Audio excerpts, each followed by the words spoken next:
Hey guys, what's up? It's Krazak here, and welcome back once again. Before I get started, just a quick update for you as far as what's going on, what we're doing, things like that. I am still working on my philosophy podcast for you guys, but to be honest, it's a very difficult topic and something that has been difficult to work through. But hopefully I'll be able to bring it about in a way that at least tackles an aspect of the question. But no spoilers on that. Let's get back to the task at hand, because you guys have just been enjoying what I've been doing. It's been really enjoyable to do this for you, and you guys have liked seeing it, and I'm very glad for that. So this is Bloodstained, Curse of the Moon. There are basically two games coming for this to introduce the series. Bloodstained, which I think is Ritual of the Night, and the other one is this one, Curse of the Moon. Now, Ritual of the Night is the main launch title, but that one is more the high definition, classic Metroidvania, probably more like Aria of Sorrow, or some of the other ones that are later on in the series than the original one. But it was a Kickstarter project, and if they reached a certain Kickstarter goal, they said that they would release this one. With this, you can obviously tell they did release it, so let's go ahead and get started. This one is still very much so fresh.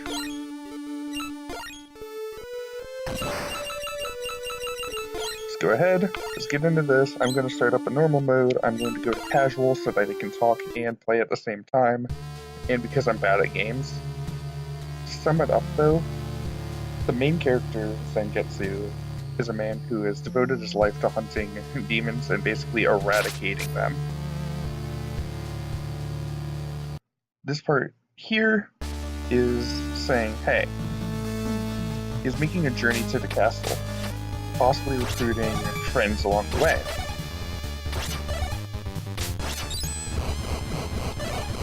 So it plays very much like the old school Castlevania, retro graphics, things like that, lack of air control, which is one critique several people have about the game, but it does still have the main weapon and sub-weapon mechanics. So I'm very glad we only have one at a time per character, but that's okay. Still is the classic going up and down stairs, you can't jump on the stairs, and instead just instantly go. You have to hold up on that. Oh wow, nice.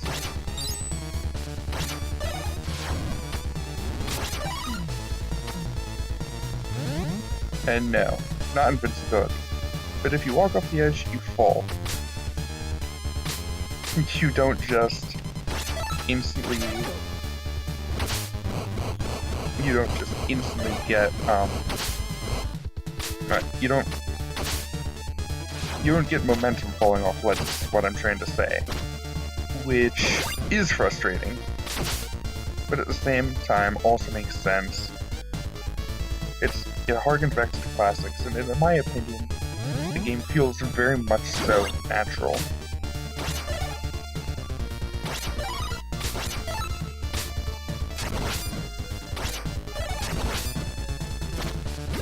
This isn't something that is difficult to control other than what it is intentional.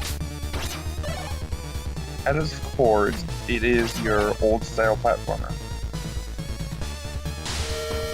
Each level has several sections to it, and it feels a lot like, if I'm right, Ghosts and Goblins, as in the old NES game for that.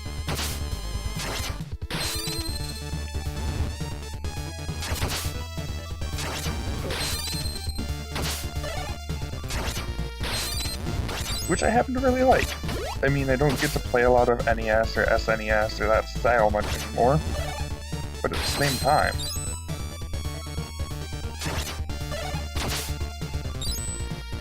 time, it's definitely very enjoyable to get back to this.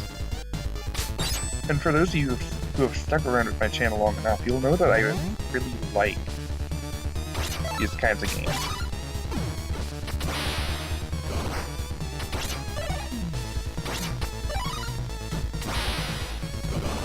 that it was in fact an early defining characteristic of my channel.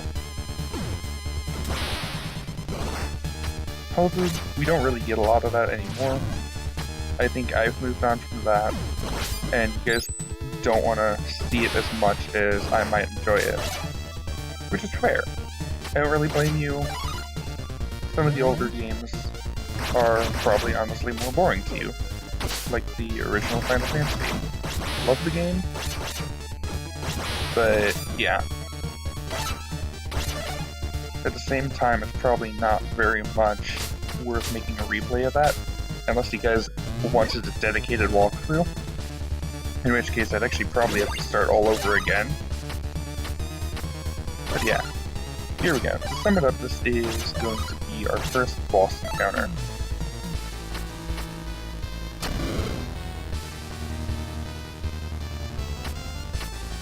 Just kind of showing us what's going on here.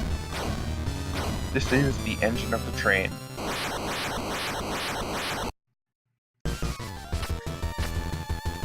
Pretty simple patterns, but it is time consuming. I'd be really curious to see if there's fast strats for it, but I don't know if there is.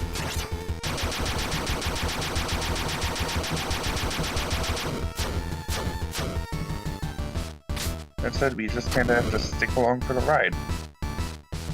I mean, no pun intended.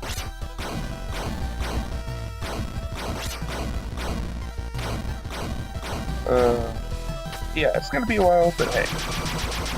Making it through this first level, pretty plain and simple.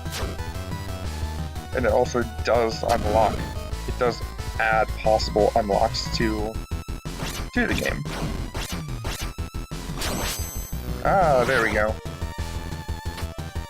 That actually was faster than the first time that I went through it. Because I went through an initial playthrough just to be able to beat the game. But it has enough replay value where just beating the game once isn't enough. There are other challenges that you can unlock. There are other aspects to the game that you can unlock.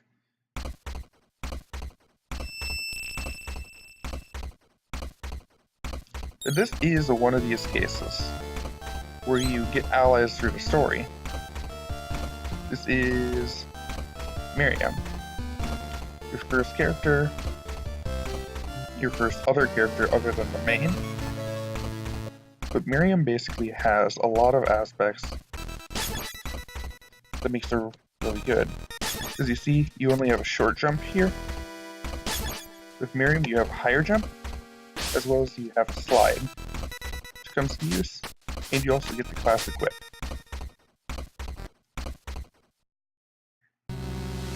But yeah, this is why I say it has a feel close to classic Ghosts and Goblins, because you follow along a path, get to the castle, it has the same sort of level sequence. But I don't think that's a bad formula either.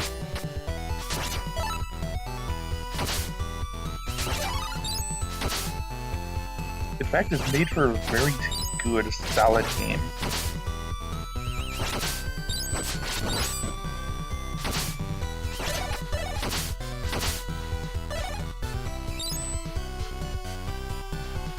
All this together, it feels like it has a very natural flow to it.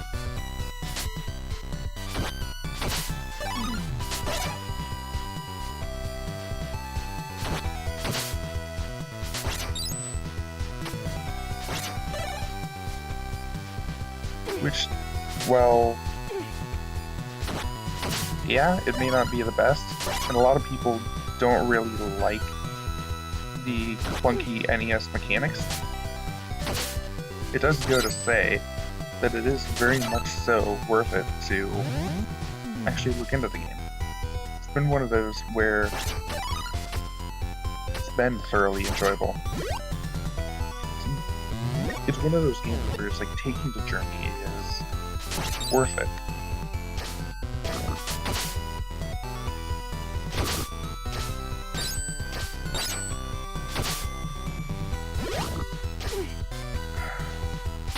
There we go.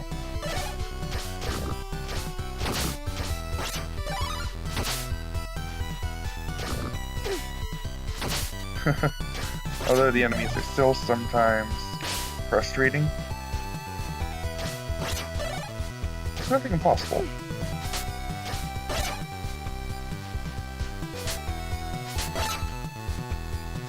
Yeah, there we go.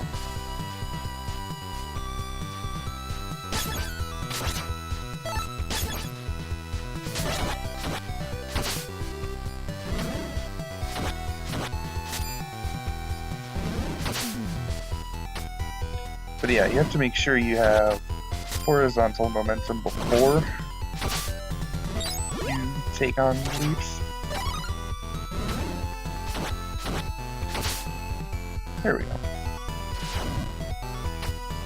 It takes some getting used to, but yeah, in veteran mode that would have killed me.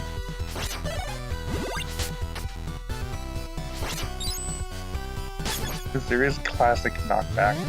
It is possible, like with veteran mode activated.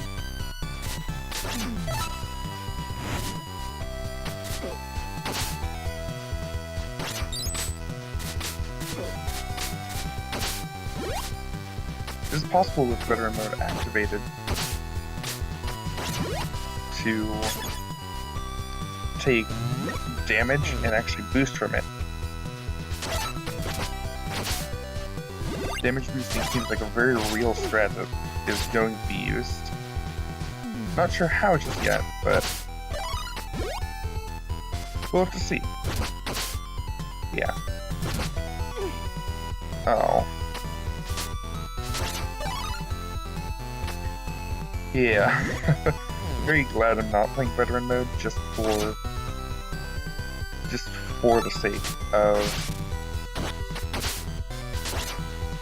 the sake of actually making progress, actually getting through it, demonstrating what the game is, what the game's known for, things like that.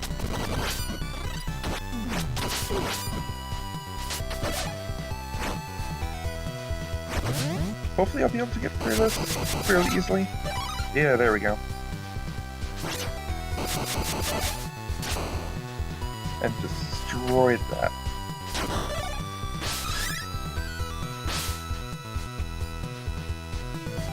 The axe, it does, well, a ton of damage. Normally those things would not be so easy to take down. And they do a lot of damage, which is a bit upsetting, but not the end of the world.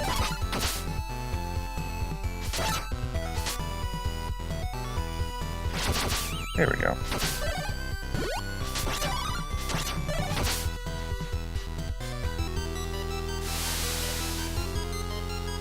Yeah. The bosses are sometimes frustrating, but the game doesn't take too long. It's definitely something that could really be recommended. Just as a casual fan or whatever.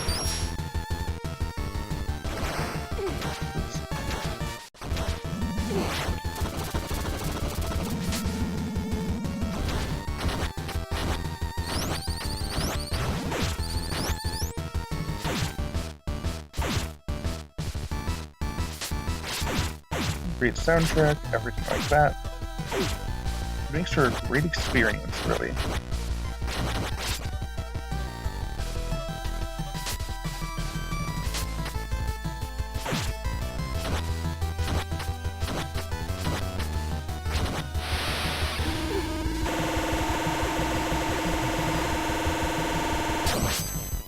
There we go.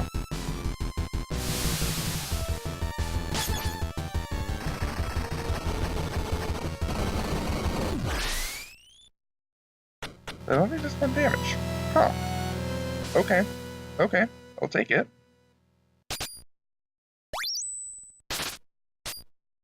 That's fair. But yeah, the game is never really unfair as much as it is just a classic old school platformer.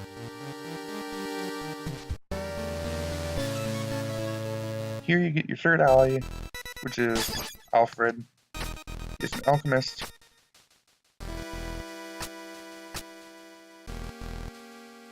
Pretty straightforward. like weaker as far as health goes, but in my opinion, I have very mixed feelings. He's powerful enough to be honestly the most powerful character in the game.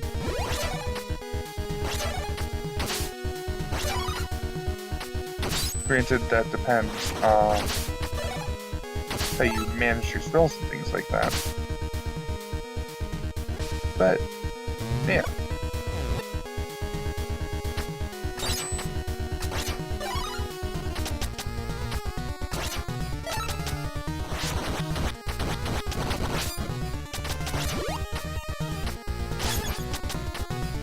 Let's see here. Oh, yeah, can't access that right now.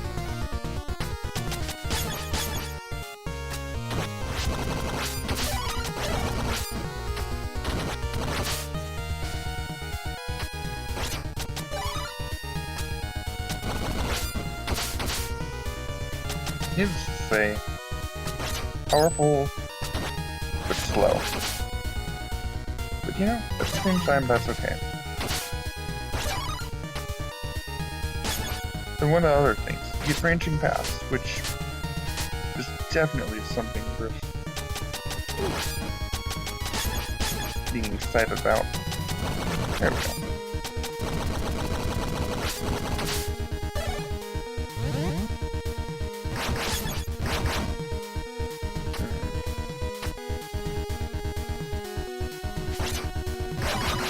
Yeah, we'll take that.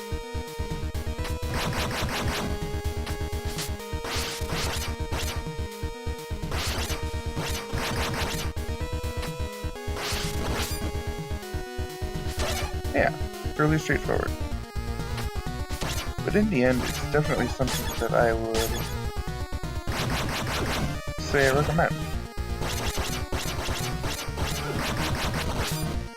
Ooh.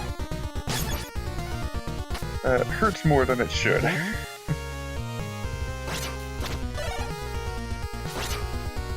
There we go.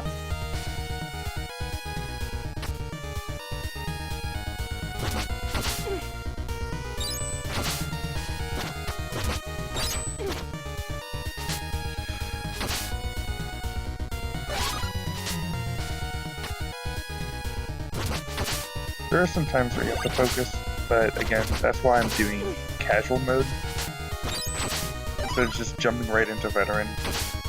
I think that's actually a mistake that people make, but I mean, hey, more power to them. The game's straightforward enough where you can just make it through without having to really worry too much about what you're going to do or how you're going to do it.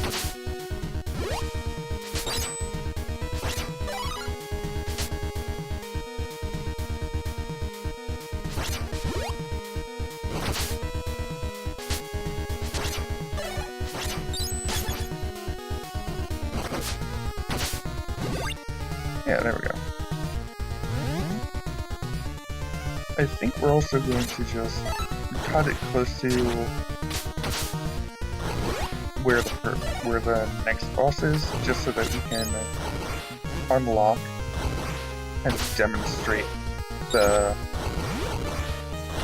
last character that you unlock.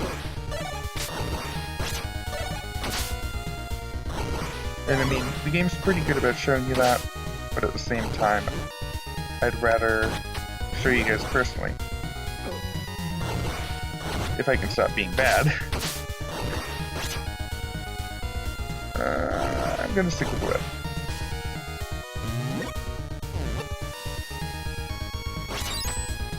Oh yeah, heard about these.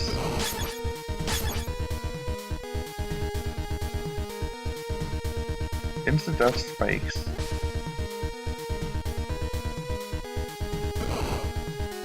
And the enemies don't die. Great.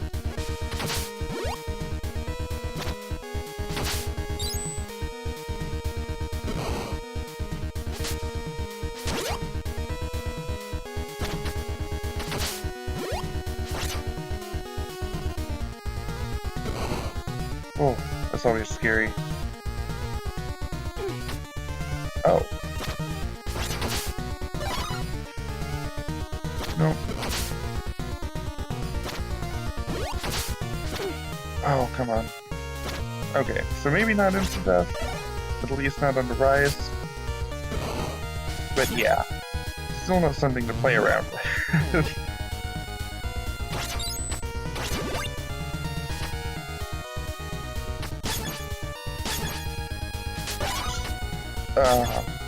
Nope, no health. Although, hey, that's definitely something you want right there. I already have device.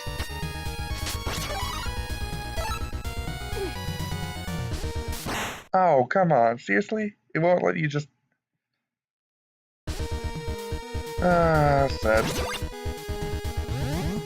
Alright. I already have the health upgrade, I'm just going to go for it.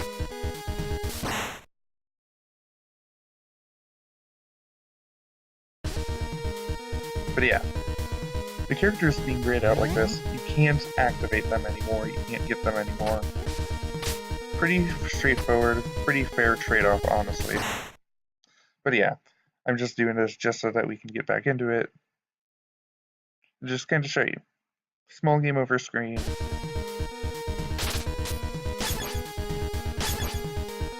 I haven't played enough quite yet to do that point,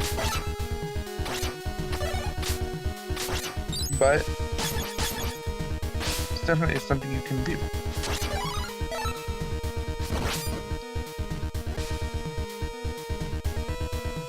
There we go.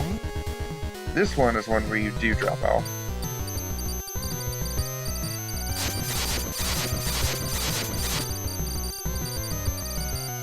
This is the next boss in line. Pretty cool gimmick. Something you definitely wouldn't have found in the classic Castlevania games.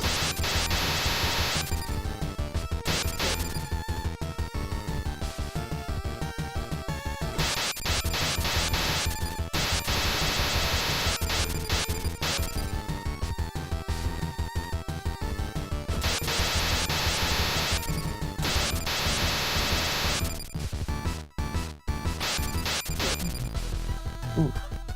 Okay, yeah, we're gonna switch here.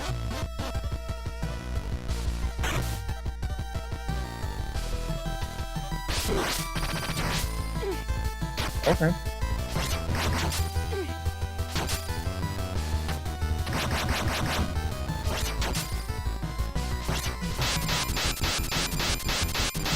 There we go.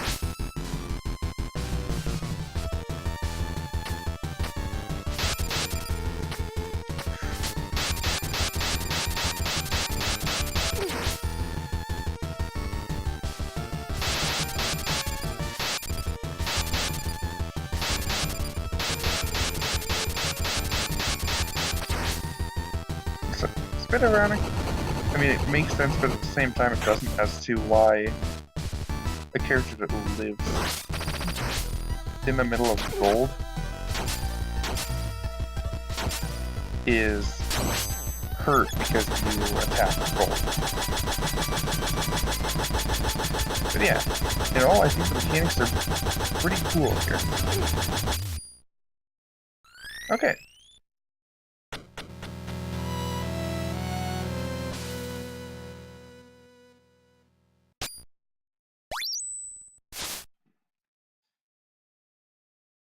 But yeah, there are definitely cheesable strategies available, which is going to make speedruns of the game interesting.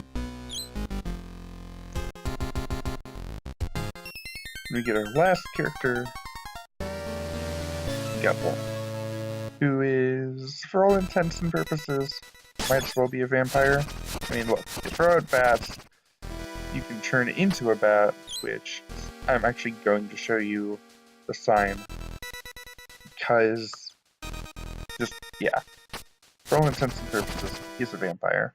But this is getting close to where we're wrapping it up. I'm not going to play through the whole story, I'm not going to spoil the whole story, but it is enough to say, it's like, hey, I want to show enough to actually feature the whole thing.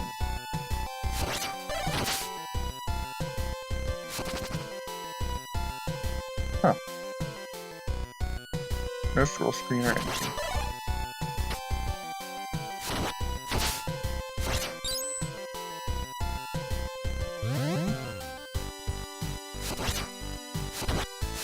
But yeah, instead of the blue lamps dropping...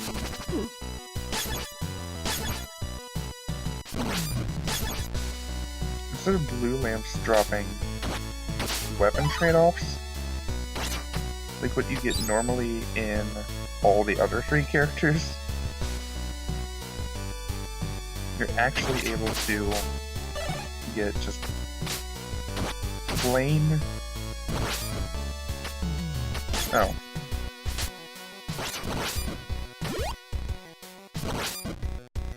Nice. Just plain energy for it.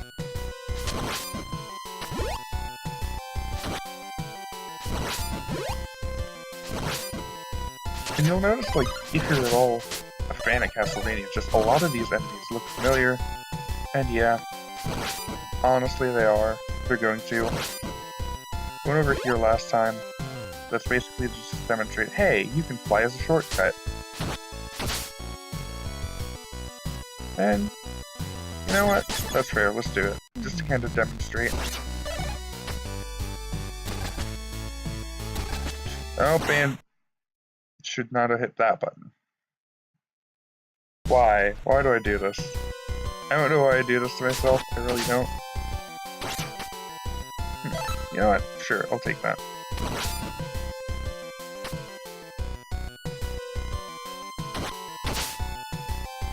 Well, so much for featuring the character.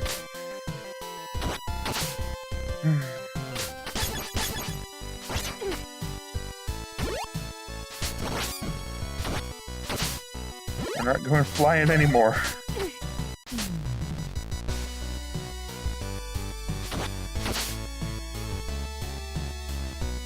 Which, I mean, I'm a little bit upset about. I really would have loved to show off the character more. But it's not the end of the world. Ah, there we go. That's what I want.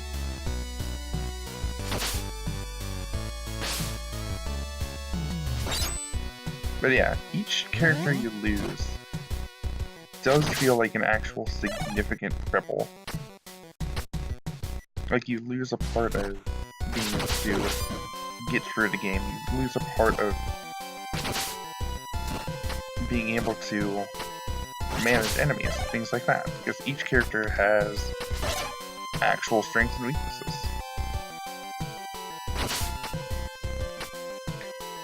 And then there's some that are stronger than others, but yeah, there is a very significant reason why to use each character, why to go ahead and...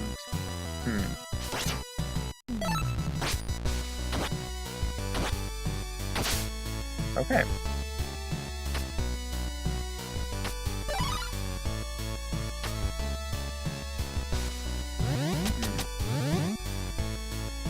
Yeah. With that though, this is actually probably a pretty good place. I'm gonna say to see you guys. I'm not gonna spoil any more of the story, any more of the game other than what I already have. For those of you guys who have stuck around this long, thanks for watching. I hope you guys enjoy. I hope I stay engaging for you guys. But yeah, definitely something I'd recommend. It is on Steam right now. It is, what, $10? A little over with tax and everything like that. But yeah, definitely something worth picking up. I thoroughly enjoyed it. Thoroughly enjoyed being able to play through it. And hopefully I'll be able to actually continue on with the story. Possibly even run it or speedrun it in the future. But we'll have to see. Let me know what you guys think. But till then, this is Krazak, signing off. See ya.